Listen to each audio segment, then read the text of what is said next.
الحمد لله نحمده ونستعينه ونستغفره ونعوذ بالله من شرور أنفسنا وسيئات أعمالنا من يهده الله فلا مضل له ومن يضلل فلا هادي له وأشهد أن لا إله إلا الله وحده لا شريك له وأشهد أن محمدًا عبده ورسوله يا أيها الذين آمنوا اتقوا الله حق تقاته ولا تموتن إلا وأنتم مسلمون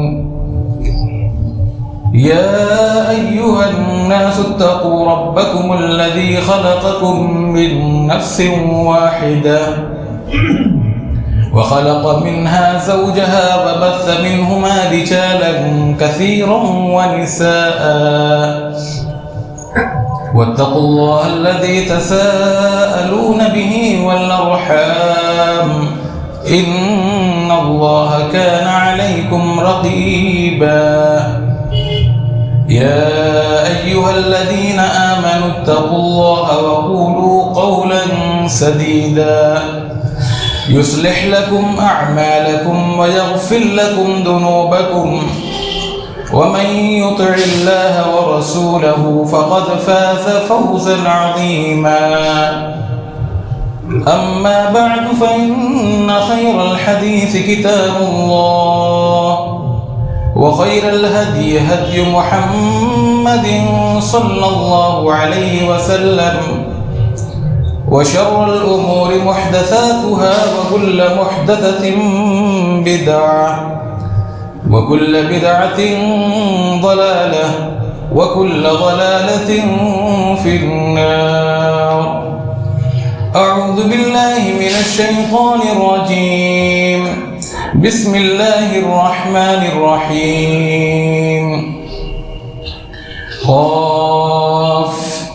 والقرآن المجيد بل عجبوا أن جاءهم منذر منهم فقال الكافرون هذا شيء عجيب أإذا متنا وكنا ترابا ذلك رجع بعيد قد علمنا ما تنقص الأرض منهم وعندنا كتاب حفيظ بل كذبوا بالحق لما جاءهم فهم في أمر مريج أفلم ينظروا إلى السماء فوقهم كيف بنيناها وزيناها وما لها من فروج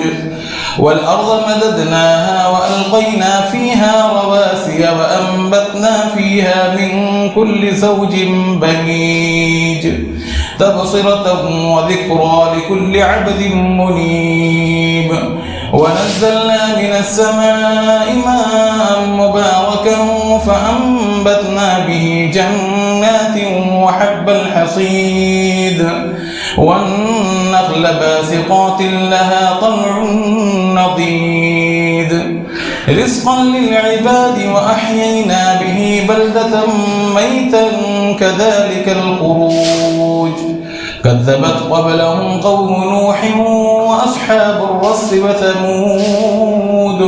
وعاد وفرعون وإخوان لوط وأصحاب الأيكة وقوم تبع كل كذب الرسل فحق وعيد أفعينا بالخلق الأول بل هم في لبس من خلق جديد معزز حاضرین جمعہ دینی اور اسلامی بھائیوں عزیز نوجوان دوستوں پیارے اسلامی بچوں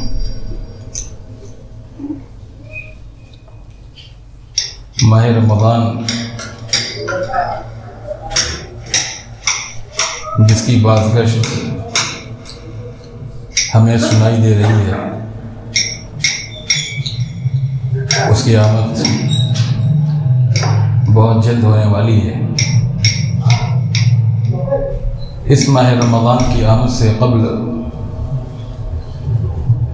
نبی اکرم صلی اللہ علیہ وسلم کا دستور اور آپ صلی اللہ علیہ وسلم کا معمول اور وطیرہ یہ تھا کہ پیارے حبیب صلی اللہ علیہ وسلم رمضان کی آمد سے قبل اس کی تیاری میں مصروف ہو جاتے تھے. اس کے لیے پورے طور پر کمر بستہ ہو جاتے اور کیسے آنے والے رمضان میں زیادہ سے زیادہ اس کے فیوز و برکات اور اس کی خیر و بھلائی سے اپنے آپ کو مستفید کر سکیں اس کے لیے تیار کرتے تھے. حضرت عائشہ رضی اللہ تعالی عنہ فرماتی ہیں كان رسول اللہ صلی اللہ علیہ وسلم يتحفظ من شعبان ما لا يتحفظ من غیره. نبی اکرم صلی اللہ علیہ وسلم شعبان کی اس قدر نگرانی اور اس کی نگہداشت اس کا خیال رکھتے تھے کہ دوسرے مہینوں کا اتنا خیال نہیں رکھتے تھے. شعبان میں کیسی نگہبانی ہوتی تھی, کیسی نگہداشت ہوتی تھی. محدثین فرماتے ہیں کہ نبی اکرم صلی اللہ علیہ وسلم ایک ایک دن کو اپنی انگلیوں پر گنتے تھے, ایک ایک دن کو اپنی انگلیوں پر گنتے تھے تاکہ کہیں رمضان کا ایک اہم دن ہم سے مس نہ ہو جائے. اور ایک ایک دن رمضان کی تیاری میں نکالتے تھے. یہ شعبان کا مہینہ, شعبان کی تیاری, شعبان کا روزہ, شعبان کی عبادت جو نبی علیہ السلام کیا کرتے تھے, جس کے بارے میں عائشہ فرماتی کہ نبی اکرم صلی اللہ علیہ وسلم اس قدر روزہ رکھا کرتے تھے شعبان کے مہینے میں کہ ہم لوگ ازواج مطہرات کے درمیان چہمے گوئیاں ہونے لگتی تھیں کہ لا یفطر. اب نبی اکرم صلی اللہ علیہ وسلم نے جو سلسلہ روزہ رکھنے کا پکڑ لیا ہے یہ چھوڑیں گے نہیں, اب روزہ ترک نہیں کریں گے. یہ رمضان کے لیے ریہرسل ہوتا تھا, یہ رمضان کے لیے ایک بڑی تیاری ہوتی تھی. نبی اکرم صلی اللہ علیہ وسلم کا یہ معمول تھا, آپ کا یہ طریقہ تھا کہ آپ شعبان میں ہی اپنے آپ کو رمضان کے لیے تیار کر لیتے تھے. اور یہ ایک مومنانہ شان ہے, یہ ایک مومنانہ پہچان ہے, شناخت ہے کہ مومن ہر اہم موقع پر اپنے آپ کو تیار کر لیتا ہے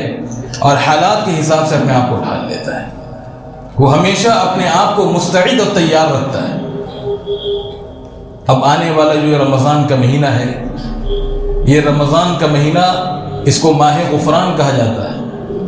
اس کو ماہ قرآن کہا جاتا ہے, اس کو ماہ صبر کہا جاتا ہے, اس کو ماہ تربیت کہا جاتا ہے, اس کو جنت پانے کا مہینہ کہا جاتا ہے, اس کو نجات کا مہینہ کہا جاتا ہے. اس مہینے کے لیے ہم اپنے آپ کو کیسے تیار کریں, اس کی جو لازوال اور بے پایا فیوز و برکات ہیں, اس کے جو خیر ہیں, اس کی جو بھلائیاں ہیں, ان سے اپنے آپ کو کیسے مستفید کریں, اس آنے والے رمضان کو کیسے کامیاب بنائیں اور اس آنے والے رمضان کی بھلائیوں سے اپنے دامن کو کیسے بھر سکیں, اس کے لیے ہمیں سوچنا ہے, پہلے ہی سے تیاری کرنی ہے. اس لیے کہ جو مغفل قسم کے لوگ ہوتے ہیں وہ لاشعوری اور غفلت میں زندگی گزار رہے ہوتے ہیں. رمضان آ بھی جاتا ہے تو انہیں پتہ نہیں ہوتا کہ اس مہینے کی کیا عظمت ہے, کون سا مہینہ چل رہا ہے. لیکن اہل ایمان کی شان یہ ہوتی ہے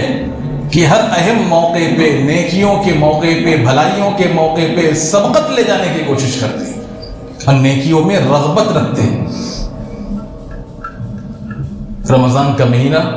جس کے دن, جس کی رات, جس کے صبح, جس کی شام, جس کا لمحہ لمحہ, گھڑی گھڑی, وقت وقت نیکیوں سے معمور ہے, برکتوں سے معمور ہے, بھلائیوں سے معمور ہے.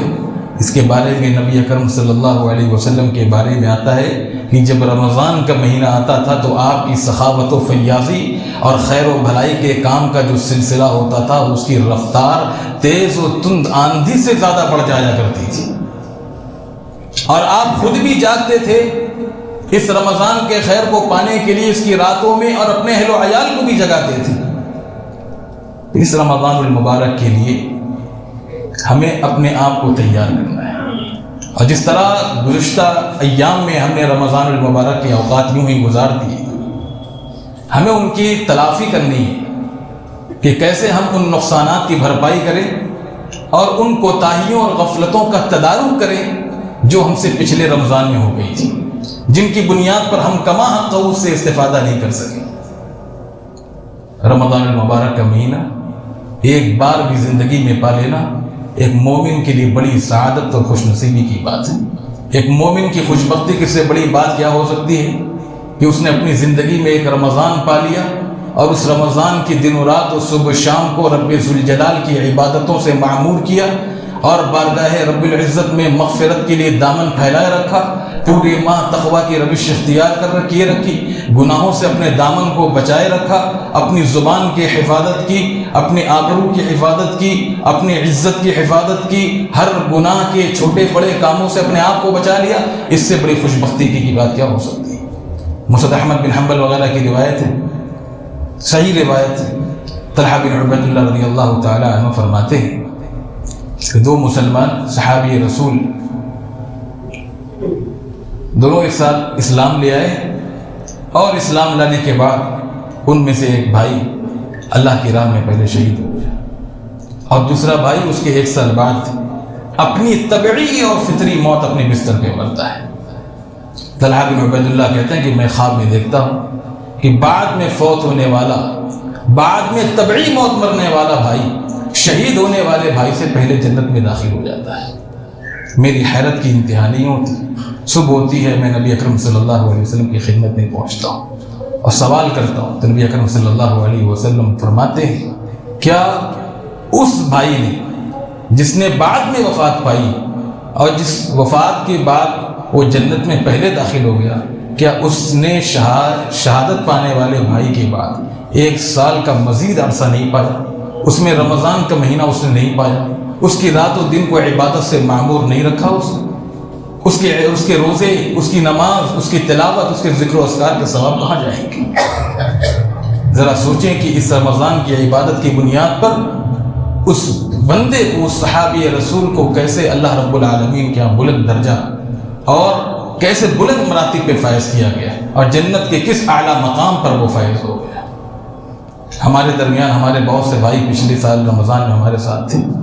جو ہمارے ساتھ بیٹھ کر دسترخوان پہ افطار کیا کرتے تھے، نمازوں میں ہمارے ساتھ کھڑے ہو کر نماز اور قیام کا اہتمام کرتے تھے، ہمارے ساتھ بیٹھ کر کے تلاوت کلام پاک کا اہتمام کرتے تھے، نیکیوں کا اہتمام کرتے تھے۔ ان کی بھی خواہش تھی کہ آئندہ رمضان کو ہم پائیں اور جو اس میں ہمیں میسر اوقات ہوں گے اس کو ہم عبادتوں سے معمول کریں گے اور زندہ آباد رکھیں گے۔ لیکن آپ دیکھیں کہ ہمارے بہت سے بھائی اپنی یہ خواہش اپنے ساتھ قبروں میں لے کر دفن ہو گئے۔ ہم نے خود اپنے ہاتھوں سے ان کو خاک آلود کر دیا، ان کو دفن کر دیا، یہ خواہش ان کے ساتھ قبر میں دفن ہو گئی۔ اللہ تعالیٰ نے ہمیں باحیات رکھا ہے، ہمیں موقع دیا ہے اور یہ حیات مستعار جو اللہ کی طرف سے ہمیں ملی، آنے والے رمضان میں ہم اس میں صحیح معنی میں، سچے معنی میں اپنی اصلاح کا جذبہ لے کر کے اس رمضان کا استقبال کریں اور اس رمضان میں داخل ہوں۔ سب سے پہلے ضروری یہ ہے کہ ہم اس رمضان کی تیاری کے لیے اپنے آپ کو پہلے کیسے تیار کریں اور کیسے اس رمضان کو زیادہ سے زیادہ اپنے اعمال کے لیے، اپنی عبادات کی قبولیت کے لیے اور جنت کی داخلے کے لیے، جنت کے اللہ کی رضا رضوان پانے کے لیے کیسے اپنے آپ کو مستحق بنا سکیں۔ اس کے لیے اخلاص کی دولت اور اخلاص کی نعمت سے مالا مال ہونا ضروری ہے۔ انسان اس دنیا میں ریاکاری، دکھلاوے، شہرت پسندی، ان تمام قسم کے فتنوں میں پڑ جاتا ہے، چاہے علماء کا طبقہ ہو، چاہے قرہ کا طبقہ ہو، بڑوں کا طبقہ ہو، چھوٹے کا طبقہ ہو، مال و دولت والے لوگوں کے، یہ صاحب ثروت لوگوں کا بھی حال یہ ہوتا ہے کہ بسا اوقات ریاکاری کی فتنے کے شکار ہو جاتے ہیں۔ اللہ تعالیٰ سب کی حفاظت فرمائے۔ ریاکاری کا فتنہ ایسا جو عمل کے وزن کو ختم کر دیتا ہے۔ عمل میں وزن اللہ تبارک و تعالیٰ کہ یہ عمل کی زینت ہے اخلاص، اگر اخلاص نکل گیا تو عمل کی زینت بھی نکل گئی، عمل کی روح بھی نکل گئی۔ اصل عمل کی قبولیت کے لیے جو معیار اللہ تبارک و تعالیٰ نے مقرر کیا ہے وہی اخلاص ہے۔ اسی اخلاص کی بنیاد پر بندے کی کوششیں، بندے کی جد و جہد اور کاوشیں رنگ لاتی ہیں اور اللہ تبارک و تعالیٰ کے شرف قبولیت اختیار کرتی ہیں۔ اسی لیے سلف صالحین کہا کرتے تھے کم من مجہول فی الارض معروف فی السماء وکم من معروف فی الارض مجہول فی السماء۔ کم من مجہول فی الارض معروف فی السماء، کتنے ایسے گمنام قسم کے لوگ آپ دنیا میں دیکھیں گے جن کو پہچاننے والا کوئی نہیں، جس کی تعریف کسی کی زبان پر نہیں، عوام الناس کی زبان پر اس کا کوئی چرچا بھی نہیں، اشتہار میں اس کا کہیں نام بھی نہیں، لوگ اس کو پہچاننے سے بھی انکار کرتے ہیں۔ کم من مجہول فی الارض معروف فی السماء، لیکن ملائے اعلیٰ کے فرشتوں کے درمیان اللہ تبارک و تعالیٰ کے دربار میں اس کا چرچا ہے، اس کا ذکر خیر ہے، لوگوں کی زبانوں پہ، وہاں فرشتوں کی زبانوں پہ اس کی تعریف ہے، اللہ کے یہاں اس کی شناخت ہے، اس کی پہچان ہے۔ وَكَم مِّن مَّعْرُوفٍ فِي الْأَرْضِ یا وَكَم مِّن مَّشْهُورٍ فِي الْأَرْضِ مَجْهُولٍ فِي السَّمَاءِ، اور کتنے زمین پہ مشہور لوگ ہیں کہ ہر زبان پہ اس کا چرچا ہے، لوگوں کی زبان پہ اس کی تعریف ہے، ہر اشتہار میں اس کا نام ہے، لیکن اللہ تبارک و تعالیٰ کے ہاں ریاکاری کی بنیاد پر وہ گمنام ہے، ملائے اعلیٰ میں اس کا ذکر خیر بھی نہیں۔ اس لیے اپنے اخلاص کو، اپنی دعوت کو، اپنی عبادت کو اخلاص سے منور کریں اور کوشش یہ کریں کہ ریاکاری اور شہرت پسند نہ بنیں، ریاکاری کے فتنے کے شکار نہ ہو جائیں۔ اللہ تبارک و تعالیٰ نے قرآن مجید میں جو حکم دیا وَمَا أُمِرُوا إِلَّا لِيَعْبُدُوا اللَّهَ مُخْلِصِينَ لَهُ الدِّينَ، کہ عبادت کو اخلاص کے ساتھ خالص کیا جائے، تمام لوگوں کو، تمام امتیوں کو، تمام قوموں کو اسی بات کی تعلیم دی گئی۔ تو سب سے پہلے ضروری ہے کہ ہم جو بھی عبادت رمضان میں انجام دیں یا رمضان کے علاوہ، اس کو قبولیت کے مقام پر پہنچانے کے لیے ضروری ہے کہ اس کو اخلاص سے معمول کریں، اس کو اخلاص کے رنگ میں رنگے اور ریاکاری کے شائبے سے اور فتنے سے اپنی عبادت کو بچائیں۔ دوسری چیز جو تیاری کے لیے ضروری ہے کہ اپنے دلوں کو پاک صاف رکھا جائے۔ انسان دنیا کی زندگی میں معمولی اختلاف کی بنیاد پر اپنے بھائیوں سے رنجش، کینہ کپٹ کی بنیاد پر ہمیشہ کے لیے ایسی ابدی دشمنی اختیار کر لیتا ہے کہ پھر اس سے ہمیشہ کے لیے اپنے تعلقات کو توڑ لیتا ہے۔ یہ معمولی اختلاف بسا اوقات ابدی دشمنی کا باعث بنتے ہیں خارجی عناصر کی بنیاد پر، باہر کے لوگ اس کو ہوا دیتے ہیں، اور اس طرح یہ خاندان کی بربادی، دو بھائیوں کی بڑی علیحدگی کے اور ان کے درمیان خلیج جو حائل ہو جاتی ہے اس کی وجہ بنتی ہے۔ اس کے لیے ضروری ہے کہ انسان ذرا تواضع سے کام لے، معافی اور عفو درگزر سے کام لے، اور اپنے دل کو ہر قسم کی آلودگیوں سے، رنجش سے، کینہ کپٹ سے، نفرت و عداوت سے، بغض و حسد سے پاک صاف رکھیں۔ بھائی بھائی کے درمیان حسد، ایک عالم کی دوسرے عالم سے حسد، ایک شخص کی مال کی بنیاد پر دوسرے مالدار شخص سے حسد، نفرت، کینہ کپٹ اور دل کو آلودہ رکھنا یہ ایک مومن کی شان نہیں ہے۔ نبی اکرم صلی اللہ علیہ وسلم نے حدیث میں فرمایا الا وان فی الجسد مضغۃ اذا صلحت صلح الجسد كله واذا فسدت فسد الجسد كله، خبردار سن لو جسم میں ایک گوشت کا لتھڑا ہے، الا وان فی الجسد مضغۃ اذا صلحت صلح الجسد كله، جب وہ درست ہوگا تو سارا جسم درست ہوگا، اور جب وہ فاسد و خراب ہو جائے گا تو سارا جسم خراب ہو جائے گا۔ تو جسمانی سلامتی کے لیے ضروری ہے کہ دل کی سلامتی رکھی جائے، اور دل کی سلامتی کے لیے ضروری ہے کہ دل کو ہر قسم کے اخلاقی رذائل اور آلودگیوں سے پاک صاف رکھا جائے۔ حسد ہے، کینہ کپٹ ہے، رنجش ہے، بغض عداوت ہے، کون کہہ سکتا ہے کہ اس کا دل پاک صاف ہے؟ کوشش کرنی چاہیے کہ تواضع اختیار کریں، انکساری اختیار کریں، عفو درگزر کا معاملہ اختیار کریں۔ اللہ تعالیٰ نے متقی بندے جو جنت میں داخل کیے جائیں گے، اللہ نے ان کی ایک صفت یہ بھی بیان فرمائی کہ وَالْكَاظِمِينَ الْغَيْظَ وَالْعَافِينَ عَنِ النَّاسِ، وہ غصے کو پی جانے والے لوگ ہیں اور اپنے برے سے برے دشمن کو معاف کر دینے والے لوگ۔ وَالْكَاظِمِينَ الْغَيْظَ وَالْعَافِينَ عَنِ النَّاسِ، وہ دنیا کے لیے بھلے وہ حق پر ہو، لڑنے جھگڑنے سے اپنے آپ کو باز رکھتے ہیں۔ نبی اکرم صلی اللہ علیہ وسلم نے حدیث میں فرمایا انا زعیم ببیت فی ربض الجنہ لمن ترک المراء وان کان محقا، میں جنت کی کیاریوں میں ایک محل کا اس کے لیے اس ضمانت دیتا ہوں اس شخص کو جو حق پر ہونے کے باوجود بھی جھگڑے سے اپنے آپ کو دور رکھ لے، اس لیے کہ وہاں پہ جو معاملہ ہوگا وہ اضعاف مضاعفہ کا ہوگا۔ جو بدلہ دیا جائے گا کئی گنا بدلہ دیا جائے گا، اور جس عذاب میں اسے جھونکا جائے گا وہ عذاب بھی کئی گنا بڑھ کر ہوگا۔ جب مومن کا آخرت پر ایمان ہوگا تو انسان اس قسم کے جھگڑے کے مزاج اور گالم گلوچ کے مزاج سے اپنے آپ کو بچائے گا۔ رمضان کو کامیاب بنانے کے لیے یہ بھی ضروری ہے کہ رمضان المبارک کے اندر انسان دعا کو اپنا معمول بنائے، دعا کو اپنا معمول بنائے، صبح شام دن و رات دعاؤں سے آباد رکھے۔ سلف صالحین کے بارے میں آیا کرتا تھا کہ وہ دعائیں رمضان کی آمد سے 6 مہینے قبل رمضان کو پانے کے لیے کیا کرتے تھے، اور جب رمضان گزر جاتا تو 6 مہینے تک رمضان المبارک میں کی گئی عبادتوں کی قبولیت کے لیے دعا کیا کرتے تھے۔ تو رمضان المبارک میں دعاؤں کو اپنا معمول بنائیں۔ اسلاف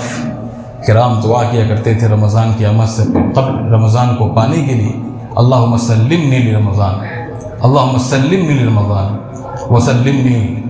اللہم وتسلم منی متقبلا،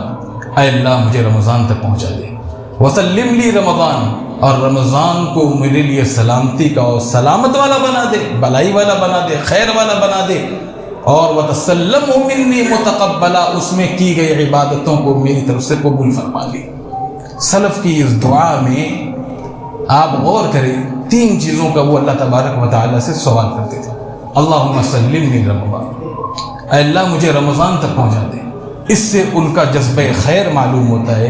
جذبہ عبادت معلوم ہوتا ہے، شوق عبادت معلوم ہوتا ہے، ان کے دلوں میں عبادت کے تئیں کتنی للک اور کتنا شوق پایا جاتا تھا یہ معلوم ہوتا ہے کہ وہ رمضان کی آمد سے قبل یہ رمضان المبارک کا شدت سے انتظار کرتے تھے اور اس کو پانے کے لیے رب ذوالجلال سے دعا کیا کرتے تھے۔ وسلم لی رمضان، اور دوسری دعا یہ کرتے تھے پروردگار رمضان جب آ جائے اس کو میرے ذات کے لیے مفید بنا، سلامتی والا بنا، بھلائی والا بنا، اس کے جو برکات ہیں، اس کے جو خیر ہیں، اس کے جو فضائل ہیں، اس کے جو فیوز ہیں، ان سے ہمیں مستفید ہونے کی توفیق عطا فرما، اور جب ان سے مستفید ہو جائیں ان کی عبادتوں کو پا لیں، وتسلم منی متقبلا، تو اس رمضان کی عبادت کو مجھ سے قبول فرما لیں۔ نبی اکرم صلی اللہ علیہ وسلم کی حدیث ہے، آپ فرماتے تھے کہ ثلاث دعوات لا ترد، 3 لوگوں کی دعائیں کسی بھی حال میں رد نہیں کی جاتی۔ ایک آپ نے فرمایا کہ ایسے شخص کی دعا جو روزے کی حالت میں دعا کرتا ہے، دعوت الصائم، روزے کی حالت میں دعا اللہ رب العالمین قبول فرماتا ہے۔ اس رمضان کی آمد سے قبل ایک تیاری یہ بھی ہونی چاہیے کہ سابقہ گناہوں سے اللہ تبارک و تعالیٰ سے معافی مانگ لینی چاہیے رمضان کی آمد سے قبل۔ ہمارے یہاں ایک مثل مشہور ہے کہ صبح کا بولا شام کو گھر واپس آ جائے، لوٹ آئے، اسے بولا نہیں کہتے، اسے بولا نہیں کہتے۔ پچھلے رمضان سے کتنے لوگوں کی زندگی اللہ تبارک و تعالیٰ کے در سے دور ہے۔ پچھلے رمضان سے کتنے لوگ ایسے ہیں جنہوں نے اپنے اوقات، اپنے دن رات، اپنے صبح شام گناہوں کے دلدل میں پھنس کر گزارا ہے۔ اللہ تبارک و تعالیٰ سے انہوں نے دوری اختیار کیے رکھی ہے، لیکن اللہ رب العالمین بڑا غفور و رحیم، بڑا عفو درگزر کرنے والا ہے۔ اس رب ذوالجلال کا یہ اعلان ہے، قل یا عبادی الذین اسرفوا علی انفسہم لا تقنطوا من رحمت اللہ ان اللہ یغفر الذنوب جميعا انہ هو الغفور الرحیم۔ ہمیں چاہیے کہ اس کی آمد سے قبل سچی توبہ کر لیں۔ آپ دیکھیں کہ کتنے بھائی تھے، ہمارے احباب تھے، کتنے ہمارے دوست تھے، کتنے ہمارے بزرگ تھے جنہوں نے توبہ طائب کرنے کے لیے وعدہ کر رکھا تھا کہ آئندہ رمضان میں ہم توبہ طائب کر لیں گے، آئندہ رمضان میں ہم اپنی اصلاح کر لیں گے، آئندہ رمضان میں اپنے اخلاق کو سنوار لیں گے، آئندہ رمضان میں نمازی اور باکردار بن جائیں گے۔ لیکن اس رمضان کے آنے سے پہلے وہ ہم کو ودا کہہ کے چلے گئے، رخصت کر کے ہم سے رخصت ہو گئے اور اس دنیا کو خیر بات کہہ کے چلے گئے، انہیں یہ موقع ہی نصیب نہیں ہوا۔ اللہ تعالیٰ نے ہمیں یہ موقع دیا ہے کہ ہم صحیح معنی میں توبہ طائب کر کے اپنی اصلاح کر لیں، اپنے حوال کو، اپنے کردار کو، اپنے معاملات کو، اپنی عبادات کو سنوار لیں۔ یہ اللہ تبارک و تعالیٰ نے موقع دیا ہے، اور اللہ تبارک و تعالیٰ کا وعدہ ہے وَتُوبُوا إِلَى اللَّهِ جَمِيعًا ایھا المؤمنون لعلکم تفلحون، مومنوں اگر کامیابی چاہتے ہو، سعادت چاہتے ہو، نجات چاہتے ہو تو اللہ تبارک و تعالیٰ کے حضور توبہ کا نذرانہ پیش کرو، زیادہ سے زیادہ اللہ رب العالمین سے گناہوں کی معافی طلب کرو اور سچی توبہ کرو، توبہ نصوح کرو، اللہ رب العالمین تمہاری توبہ کو قبول فرمائے گا اور تمہارے گناہوں کو معاف کر دے گا۔ میرے بھائیوں، رمضان المبارک جو آنے والا ہے، اس رمضان المبارک کے لیے ہمیں یہ بھی تیاری کرنی ہے کہ اس رمضان المبارک جو آنے والے رمضان المبارک ہے، اس رمضان المبارک میں ہمیں نیکیوں میں رغبت زیادہ رکھنی ہے اور برائیوں سے اپنے آپ کو بچانا ہے۔ ہمارے بہت سے بھائیوں کا معاملہ یہ ہوتا ہے کہ ایک طرف قرآن کی تلاوت بھی کر رہے ہوتے ہیں، روزہ بھی رکھے رہے ہوتے ہیں، نماز کا اہتمام بھی کیے رہتے ہیں، لیکن رزق حلال اور رزق حرام کے درمیان جو امتیاز شریعت نے رکھا ہے اس کی کوئی پرواہ نہیں کرتے۔ سچ اور جھوٹ کے درمیان جو فرق رکھا ہے شریعت نے، اس فرق کو ملحوظ نہیں رکھتے۔ لقمہ حرام سے کیسے بچنا ہے اس کی کوئی پرواہ نہیں کرتے۔ اپنی زبان پر جھوٹ نہیں لانا ہے اس کا ان کو کوئی خیال نہیں ہوتا۔ حق اور باطل کے درمیان اور اسی طرح اچھے اور برے کے درمیان کوئی تمیز نہیں ہوتی۔ گالم گلوچ اور جھگڑے کا مزاج رمضان میں روزے کی حالت میں بھی ان کا ہوتا ہے۔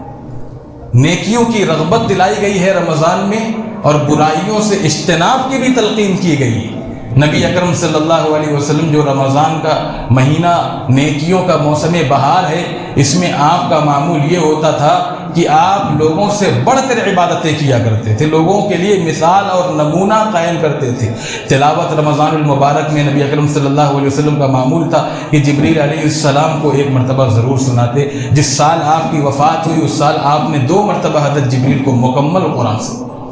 تو ختم قرآن نبی اکرم صلی اللہ علیہ وسلم کی سنت ہے رمضان کے اندر۔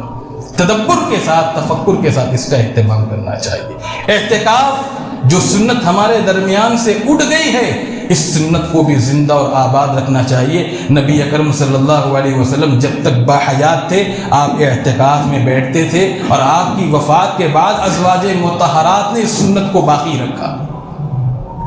نبی اکرم صلی اللہ علیہ وسلم نے اس مہینوں کو نیکیوں سے آباد کیا۔ نیکیوں کے متعدد طریقے تھے، ان طریقوں کو اختیار کیا اور لوگوں کو تلقین اور تعلیم اور تاکید فرمائی کہ اس راستے پر چل کر کے رمضان کو کامیاب بنانا چاہیے اور گناہوں سے بچنے کی تلقین فرمائی، برائیوں سے بچنے کی تلقین فرمائی۔ اگر ہم اپنی زبان کی حفاظت نہ کریں اور سچائی اور جھوٹ کے درمیان تمیز نہ کریں، حلال و حرام کے درمیان تمیز نہ کریں، فرق نہ سمجھیں، وہی گالم گلوچ کا مزاج، وہی لڑائی جھگڑے کا مزاج رمضان میں بھی بنائے رکھیں۔ نبی اکرم صلی اللہ علیہ وسلم کی تعلیم بھی تو سامنے ہونی چاہیے۔ من لم يدع قول الزور والعمل به فليس لله حاجة في ان يدع طعامه وشرابه۔ جھوٹ کو عادت مستمرہ بنا لینا اور اسی پر قائم رہنا، خواہ وہ کاروباری مقصد سے ہو یا مذاق کے طور پر ہو یا کسی بھی طور پر ہو، انسان کی نماز، انسان کے روزے، انسان کی عبادات کو متاثر کر دیتا ہے، بسا اوقات فاسد اور برباد بھی کر دیتا ہے۔ فرمایا کہ جو جھوٹ نہ چھوڑے، جھوٹ پر عمل کرنا نہ چھوڑے، فَلَيْسَ لِلَّهِ حَاجَةٌ فِي أَن يَدَعَ طَعَامَهُ وَشَرَابَهُ، اس کے بھوکے پیاسے رہنے سے، صبح صادق سے لے کر کے سورج غروب ہونے تک وہ بھوکا رہے، پیاسا رہے، اس کے بھوکے رہنے کی اور اس کے پیاسے رہنے کی اللہ کے ہاں کوئی قدر نہیں ہے۔ اللہ تبارک و تعالیٰ کو کوئی ضرورت نہیں، اللہ کے ہاں اس کے بھوک کی اور اس کے پیاس کی کوئی عظمت نہیں ہے، کوئی اللہ رب العالمین اس پر کوئی ثواب دینے والا نہیں۔ ذرا غور کریں، قرآن مجید میں اللہ رب العالمین نے ایک مقام پر فرمایا قُلْ أَنفِقُوا طَوْعًا أَوْ كَرْهًا لَن يُتَقَبَّلَ مِنكُمْ إِنَّكُمْ كُنتُمْ قَوْمًا فَاسِقِينَ۔ اے نبی صلی اللہ علیہ وسلم آپ ان سے کہہ دیجئے قُلْ أَنفِقُوا طَوْعًا أَوْ كَرْهًا کہ تم چاہے خوشی سے خرچ کرو چاہے ناخوشی سے خرچ کرو، صدقہ دو چاہے نہ دو، قُلْ أَنفِقُوا طَوْعًا أَوْ كَرْهًا لن يتقبل منکم، تمہارے صدقات کو اللہ نہیں قبول کرنے والا، ہرگز قبول نہیں کرے گا۔ کیوں؟ انکم کنتم قوما فاسقین، اس لیے کہ تم صدقہ بھی کرتے ہو اور گناہ بھی کرتے ہو، فاسق قوم ہو، گناہگار لوگ ہو۔ اسی لیے مفسرین نے لکھا ہے کہ انسان ایک طرف نیکیوں کا سلسلہ بھی قائم رکھے اور دوسری طرف اپنے آپ کو گناہوں سے بچائے نا، تو اس کی وہ نیکیاں برباد ہو جایا کرتی ہیں، اللہ قبول نہیں فرماتا۔ اس ماہ رمضان کو جو نیکیوں کا موسم بہار ہے، ایک دوسرے سے سبقت لے جانے کی کوشش کرنی چاہیے، ایک دوسرے سے آگے بڑھنے کی کوشش کرنی چاہیے۔ قبیلہ نخ یہ بڑا مشہور قبیلہ تھا عرب کا، قادسیہ کا موقع تھا، جنگ قادسیہ دور عمر رضی اللہ تعالیٰ عنہ کے خلافت میں یہ پیش آئی،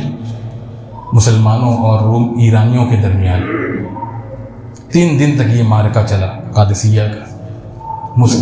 بے شمار مسلمان شہید ہیں اور کفار کے بھی یعنی فارسیوں کی بھی بے شمار آدمی مارے گئے۔ بڑی خونریز جنگ تھی قادسیہ کی۔ قادسیہ میں قبیلہ نخ کے لوگ سب سے زیادہ کام آئے، سب سے زیادہ شہید ہوئے۔ عمر فاروق رضی اللہ تعالیٰ عنہ کے پاس جب فتح کا پیغام آیا اور اس میں قبیلہ نخ کے لوگوں کی بہادری کا ذکر کیا گیا اور ان کے سب سے زیادہ بندے جو کام آئے تھے اس میں اس کا ذکر کیا گیا، تو قاصد سے عمر فاروق رضی اللہ تعالیٰ عنہ نے یہی پوچھا کہ تم لوگوں نے ان کو محاذ پر تنہا چھوڑ دیا تھا، محاذ پر تنہا چھوڑ دیا تھا کہ ان کے سارے بندے کام آ گئے، شہید ہو گئے؟ تو قاصد نے کہا کہ نہیں، ایسا نہیں، ان النخ ولوا اعظم الامر وحدہ، معاملہ یہ کہ قبیلہ نخ کے لوگوں نے آگے بڑھ کر تنے تنہا محاذ سنبھالا، آگے بڑھ کر تنے تنہا محاذ سنبھالا، اور انہوں نے جنگ کا جو نقشہ تھا اور جنگ کا جو نتیجہ تھا وہ بدل دیا اپنی بہادری کی بنیاد پر، اپنی بہادری کی بنیاد پر، اپنی جرأت اور دلیری کی بنیاد پر، اخلاص الہیت کی بنیاد پر انہوں نے جنگ کا نقشہ بدل دیا، اس لیے ان کے سب سے زیادہ بندے جنگ میں کام آئے۔ اسی لیے یہ کہا جاتا ہے کہ جو لوگ سب سے زیادہ مشقتیں اٹھاتے ہیں، مشکلات کا اپنے آپ کو ذمہ دار بناتے ہیں، یعنی مشکل کاموں کو اپنے کا ذمہ داری لیتے ہیں، ایسے لوگوں کو ٹھوکریں بھی زیادہ لگتی ہیں، تکلیفیں بھی زیادہ پہنچتی ہیں، اور ایسے ہی لوگوں کے پسینے بھی گرتے ہیں، اور ایسے ہی لوگوں کو کھری کھوٹی سننی بھی پڑتی ہے۔ اس لیے انسان کو ہمیشہ نیکیوں کی سبقت لے جانی چاہیے۔ دنیا کیا کہہ رہی ہے، دنیا کیا کہہ رہی ہے، کیا سنا رہی ہے، اس سے بے پرواہ ہو کے بے نیاز ہو کر کام کرنا چاہیے۔ انہی کو سننا پڑتا ہے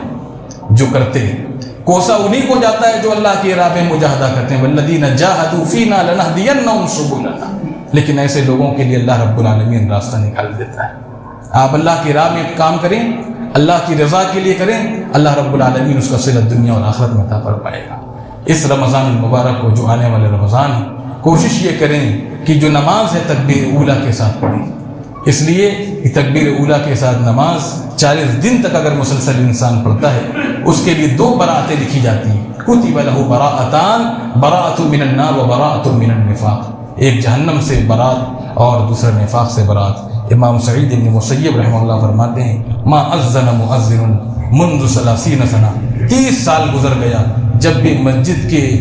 مینار سے اذان کی صدائیں لگائی گئی تو میں الا وانا فی المسجد، اذان کی صدا بلند ہوئی اور میں نے اپنے آپ کو مسجد میں پایا۔ یہ 1-2 دن کا معاملہ نہیں تھا، امام سعید بن مسیب فرماتے ہیں کہ 30 سالوں کا معاملہ تھا۔ اس لیے 40 دن تک اگر مسلمان نماز تکبیر اولیٰ کے ساتھ